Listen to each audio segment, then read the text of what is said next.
Due to the nature of these accounts, I can't entirely confirm or deny if the following events actually happened or not. I would advise my viewers to take these stories with a grain of salt, yet also take time to enjoy them regardless of if it's fictional or not. Thank you for your understanding.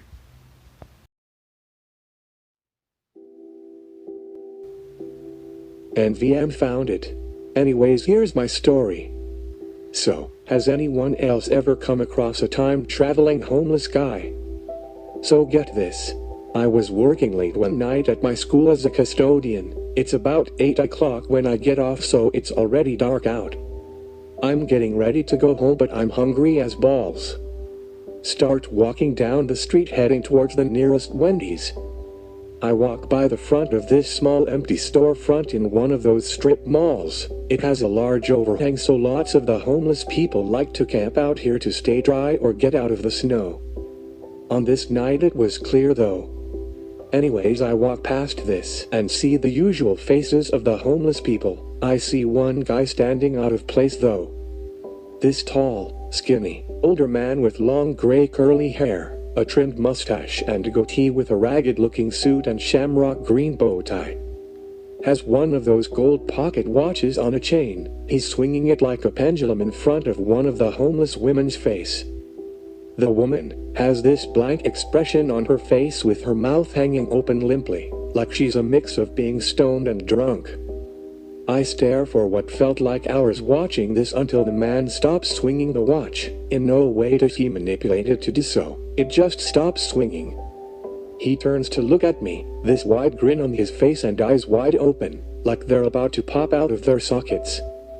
Working on that, he takes one long, exaggerated and almost cartoonist step towards me. He looks straight forward and slowly brings his head down to face me.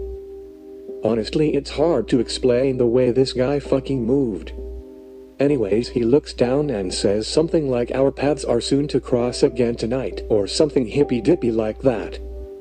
Anyways, the weird thing is I don't get a real weird vibe from this guy. It honestly felt like I was in the presence of an elder man I respect. Like a grandpa or uncle in a sense. Anyways, he stares at me for a bit and his expression changes slowly to this warmer, more inviting grin, and his eyes aren't wide open anymore. If anything, he looked like he hadn't slept in weeks. There were noticeable bags under his eyes and he seemed to have a more mellow posture. After standing there for what seemed like a lifetime, I looked at my watch and saw that nearly 2 hours had passed. I looked up from it to find him nowhere in sight anymore. I was unnerved at this and started making my way towards Wendy's again. Fast forward a bit and I've just finished ordering my food. I go to sit down at a corner booth that I saw was empty the last time I checked. Turn around and find him sitting there. He motions for me to come to him and I don't know why, but I do. I sit down across from him and he pulls out the pocket watch I mentioned earlier. He slides it to the middle of the table and leaves it there. He stares at it blankly and then asks me, "Do you want to know what your future looks like?" Not knowing how to quite answer, I nodded and stared at him. His warm grin turns into a frown. He picks up the watch by the chain and brings it to my face. He begins swinging it back and forth and my eyes are glued to it. The ticking and the rhythmic motion put me into a trance. I stare at it until the world around me goes dark, but in the darkness a small screen flickers on. I walk closer towards it and see a screen displaying major historical events, all in color, all in HD. I saw everything: Jesus being crucified, to the French Revolution, to Vietnam, the 80s, famous actors and figures, 9/11, Bush's inauguration. All on a screen that looks like I'm looking at it through my own eyes. Reach the year I was born and see my birth. See my 5th birthday until we reach the present day while I'm at work. From there everything starts moving faster, only catching flashes and glimpses of everything I saw. I saw me in the Air Force. I'm more muscular than fit and I see the start of the next civil war. I see me fighting against the feds. I see my life after the war. I see me and my future family. I see all these things, everything leading up to my death. I see smaller events too. I see me walking through the woods, and other smaller mundane things like washing dishes. Eventually reach what I'm assuming is the end of my glimpses into the future. I don't see how I die or when I die. Just the glimpses of what I saw. Snap out of it and brought back into reality. See, time traveling homie has left. I'll get to why I know he's a time traveler in a bit. Hear that my food is done.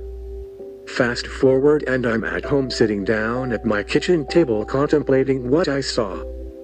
I didn't see much in great detail, only glimpses and flashes as I said. Think about my life. Wonder if maybe there's a way to change the future. But I don't think I'll tamper with it. Not even hungry. Just put it in the fridge and leave it for munchies later. Go upstairs to my room to smoke the sweet leaf. Try to forget about it a little. Eventually play games downstairs and eat my food from the munchies kicking in. Wake up the next day and think I've dreamt it all up. Until one day while looking through a history textbook, time traveling homie in one of the pages about the Civil War. His hairstyle and facial hair is a little different, and his clothes aren't torn. He looks cleaner and still sported a pocket watch which hung out of his pocket. That's about where this story wraps up.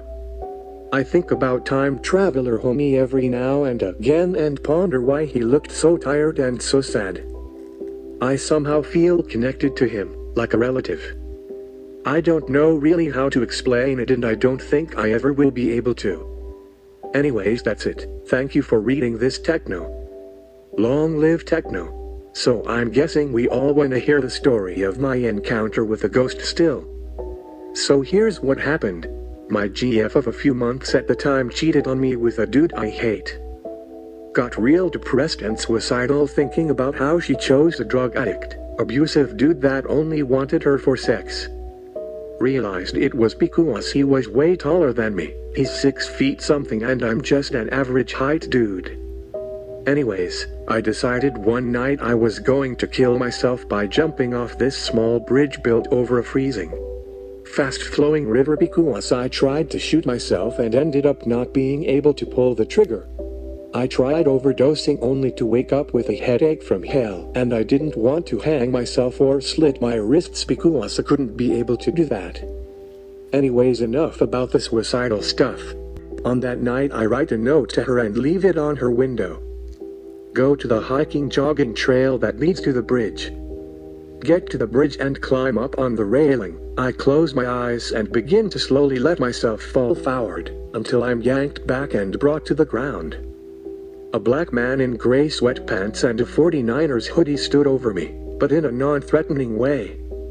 He held out a hand and asked me what I was doing. I tried to think of a lie to get him off my case, but I end up telling him my whole situation. At this point I'm crying because this is the first time I've ever talked to anyone about the pain I felt. He asks me to walk with him, and so I do because I just need a friend to be with at this point. He tells me about how girls are mean bitches that are gonna break your heart over and over again, and that if she did that to me she clearly wasn't the one, and as much as you can lie to yourself that she was, you still know deep down she wasn't. She's probably gonna do the same thing to him, or she's gonna have it happen to her. He talks to me about the importance of life and the gift that God has given is special, and the only thing I'd get out of offing myself is the pain of my family and friends. Realize he's right, and I'm being selfish because one girl wanted to be a bitch. He tells me to go home and get some sleep, so I do so. I wake up the next day feeling a bit better, decide to go for a walk on that path and take a day for myself. I pack a backpack with food and other stuff, but mostly food lol. I walk down the path that leads to the bridge. This path runs along the river, by the way. Anyways, as I'm walking I see something red washed up on the side of the river. I get closer and see it's the man from last night. I call 911. An hour later I see the EMTs, a few police officers and parks and rec people walking up the path. I wave them over and they pull him out. Later find out that he'd fit the description of a missing persons report and that he'd been in the water for nearly a week. He was decomposed and bloated and thought he had jumped in or fell in. But later investigation found he was stabbed in the back multiple times and shoved in after finding his wallet was empty and only his ID was left. The weird thing is though that, if his body had been there decomposing for a week, then how did I see the night before? I still continued my hike even though it was getting dark at this point. I tell my parents and they don't mind. I go in woods and just think about Red Hoodie Bro. I wonder if what I saw was a ghost, or maybe it was someone else that looked like him. Maybe it was my imagination and I happened to have a hallucination of a man who was dead and it was all a big coincidence. But the rational part of me had no explanation besides the fact that what I saw was a spirit. I ended up camping in those woods that night, and ever since then I've become happy. I've begun working out and trying to eat healthy. As for the girl, she got broken up with and cheated on, and TBH, it was funny seeing how bad she hurt back. I tried talking to her, seeing if maybe we could start over. We tried talking, but she ended up talking to another dude and went with him and got cheated on again. Roll on floor laughing. I stopped talking to her and my life's been good lately. Point of the story, kids, is that times may be rough, but you always gotta try and find the things that make you happy. Sometimes we need a Red Hoodie Bro to help us out. If it's made up, I'll still narrate it because it sounds interesting, and I appreciate that my fans would want me to do that for them. Emperor Techno, I know, but I feel like if they're proven true, it's spoopier. I'm also not good at making shit up, only when I beat my meat. Oh my. I'll wait until I hear back from him. Meantime, I think I'm going to narrate some stories from Scary Stories to Tell in the Dark. No, sadly, I don't have a photo of him. Because of COVID-2 we can't touch the books, everything's done digitally. And the online textbook isn't the same as the physical copies. Ah, understandable.